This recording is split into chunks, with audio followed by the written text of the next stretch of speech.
Welcome to success ગુરુ ધોરણ 10 વિષય વિજ્ઞાન. આજે આપણે જોશું પ્રકરણ 12 ના વધુ બે પ્રશ્નો. તો ચાલો શરૂ કરીએ. આજનો પહેલો પ્રશ્ન છે, સુરેખ વિદ્યુત પ્રવાહ ધારિત વાહકની આસપાસ ઉદ્ભવતા ચુંબકીય ક્ષેત્રની દિશા નક્કી કરવા માટેના નિયમનું નામ જણાવો અને તે નિયમ લખો. જરૂરી આકૃતિ પણ દોરો. આ પ્રશ્ન જુલાઈ 2022માં બોર્ડ એક્ઝામમાં પૂછાયેલો છે, માટે ખૂબ જ ઇમ્પોર્ટન્ટ રહેશે. તો ચાલો હવે જવાબ જોઈએ. સૌથી પહેલા નિયમનું નામ જાણીએ.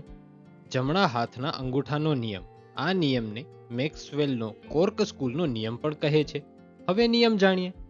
કલ્પના કરો કે તમે તમારા જમણા હાથમાં વિદ્યુત પ્રવાહ ધારિત સુરેખ વાહકને એક રીતે પકડો છો કે જેથી તમારો અંગૂઠો વિદ્યુત પ્રવાહની દિશાનું સૂચન કરે છે. તો તમારા જમણા હાથની આંગળીઓ વાહકની આસપાસ ચુંબકીય ક્ષેત્રની ક્ષેત્ર રેખાઓની દિશામાં વીંટળાય છે. સરળ ભાષામાં કહું તો અંગૂઠો વિદ્યુત પ્રવાહની દિશા બતાવે છે અને વળેલી આંગળીઓ વાડાની આસપાસ બનતા ચુંબકીય ક્ષેત્રની દિશા બતાવે છે. હવે આપણે આકૃતિ જોઈએ. તો મેં અહીં આકૃતિ લઈ લીધી છે. આકૃતિમાં વિદ્યુત પ્રવાહ નીચે તરફ જાય છે, એટલે જમણા હાથનો અંગૂઠો નીચે તરફ છે. ત્યારે આંગળીઓ જે દિશામાં વળે છે એ દિશામાં ચુંબકીય ક્ષેત્ર રેખાઓ બને છે, જે વર્તુળાકારમાં આપણે જોઈ શકીએ છીએ. સાવ એક શબ્દમાં વાત કરીએ તો અંગૂઠો એટલે વિદ્યુત પ્રવાહની દિશા અને આંગળીઓ એટલે ચુંબકીય ક્ષેત્રની દિશા. આજનો પહેલો પ્રશ્ન અહીં પૂરો થાય છે. આજનો બીજો પ્રશ્ન છે, ગજિયા ચુંબકની આસપાસ ચુંબકીય ક્ષેત્ર રેખાઓ દોરો. આ પ્રશ્ન માર્ચ 2022માં બોર્ડ એક્ઝામમાં પૂછાયેલો છે, માટે ખૂબ જ ઇમ્પોર્ટન્ટ રહેશે. તો ચાલો હવે જવાબ જોઈએ.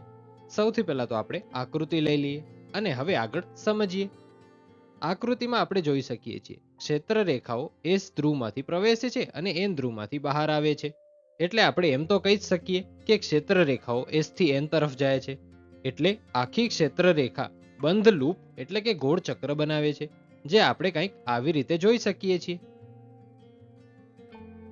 આ જેટલા પણ ગોળ આપણે દેખાય છે એ બંધ લૂપ બતાવે છે. કેટલીક યાદ રાખવા જેવી વાત છે. ક્ષેત્ર રેખાઓ ક્યારે એકબીજાને કાપતી નથી. જ્યારે રેખાઓ વધારે નજીક હોય ત્યારે ચુંબકીય ક્ષેત્ર વધારે શક્તિશાળી હોય છે.